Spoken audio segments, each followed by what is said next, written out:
One of the major lessons that I learned in 2023, moving into 2024, is how much having a dream job is actually a job. I think a lot of times we focus on the dream. It's my dream to get here. It's my dream to do this. I know I was made for this. And we sort of romanticize that idea of doing the thing that you think you've been called to do. And we forget, that it's actually work.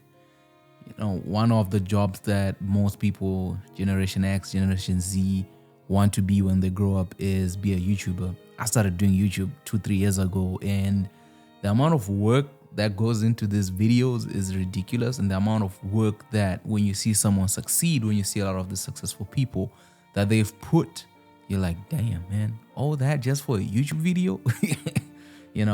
And for me, as somebody who wants to be a cinematographer, wants to be a director, I often find myself, when I'm working on projects, feeling lazy, feeling like I don't want to do the work, because a lot of the work is mundane. It's a lot of things that you don't want to do. When you think about directing, a lot of times what you want, or a lot of times what directing is on the day, right? So it's on the day of being on set, on the day of production, where you're like, all right, I want this character to do this, to do that, to do this. But the thing is, the moment you start doing short films, commercials, or whatever, there's a thing called pre-production, production, post-production.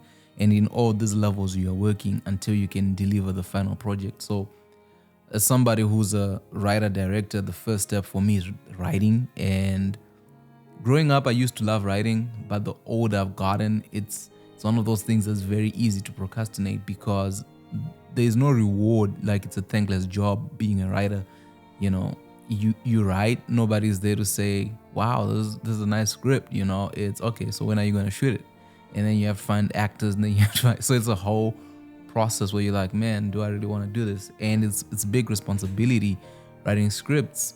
And I know that there are people who write scripts, professional script writers, there are people like that. But a lot of times you find, when you're a creator, it depends on the type of creator you are. Sometimes writing makes it easy to direct, because you already have an idea. And in a lot of those stories, they're coming from you, they're personal stories. So you already have an idea of how to shoot it.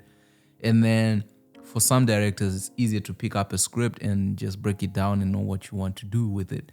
So for me, I'm a writer-director. So I have to write it, I have to feel it, I have to be in the moment, I have to put these things. And it takes a long time to sit down and write a script. Like right now, I'm in the process of writing my first feature, and it's been rough. It's been, because you're constantly trying to see where the story will take you, and sometimes you're like, I don't even know what the next line is. And then, like, a lot of people say it's writer's block. It's not really writer's block. It's just a matter of, when you have the idea, when you're inspired to write it, is different from when you start writing it, because sometimes that passion moves away. Sometimes new ideas come along and you want to move in a different direction. And you're like, no, I have to finish this script. I have to finish this story.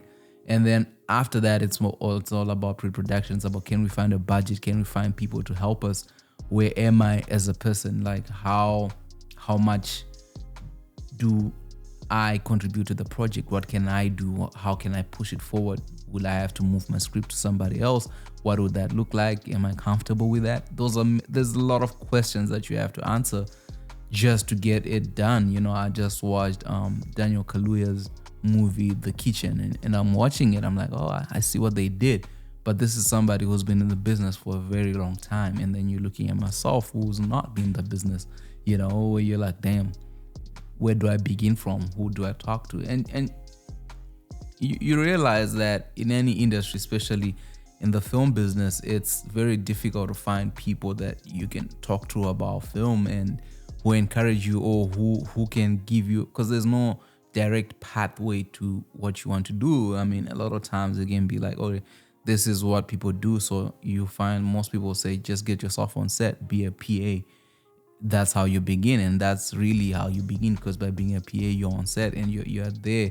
But then the way the film business works is, it's a lot about who you know. It's a lot about networking, and you find, for people who are introverts, that can be very difficult. But then that's the job part. You want to work your dream job, then You gotta do the job part. You gotta do the work. You gotta hustle. You gotta do research. You gotta watch a lot of videos. You gotta go to school, do whatever you have to do. You have to work. You have to work for free. You have to do all this just to be able to live the dream for those small moments.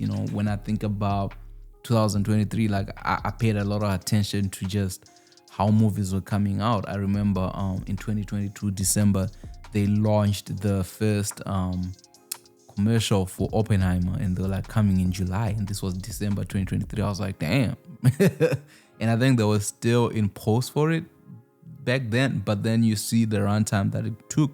So they started promoting it 2022, and then it came out July, June 2023.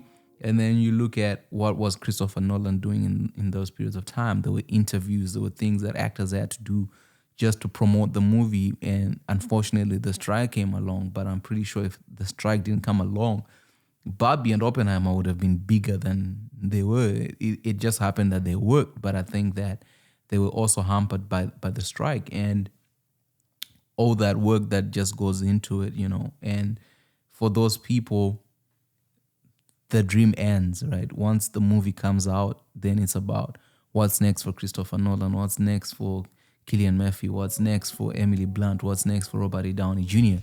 But these are people who've been doing it for far too long, for a long, long time they've been doing it. And they're still working, And yeah, they might have resources that a person like me or a person like you don't have, but also that's just it. It's how do I get to where I want to get to? And it's about doing the work. It's about understanding that there's tasks that are just thankless and that you have to do. I find myself right now editing. I'm editing one of my short films that I did for school, and when you're in it, it's like, I remember in the build up to it, like I had to do short lists, I had to do all these things, and I didn't want to do them. And on the day of the shoot, I started to realize, man, I should have really done this. I should have done more work in my prep. I should have had more meetings. I should have done a lot of things that just help. Because I think one of the most critical things when it comes to film, it's about knowing. You have to know. You have to know the whole thing. And you can struggle with a 7-minute short film, but imagine if you have to do a whole film where sometimes you're shooting 20 days, sometimes you're shooting 40 days, 3 months, years. People go on, and how much engaged you have to be in the job. So these are some of the things that you have to think about as a cinematographer. You're thinking about angles, you're thinking about the director's tone, language that the director wants to use, and you're constantly thinking about a lot of things, that go into the job of what we want to do,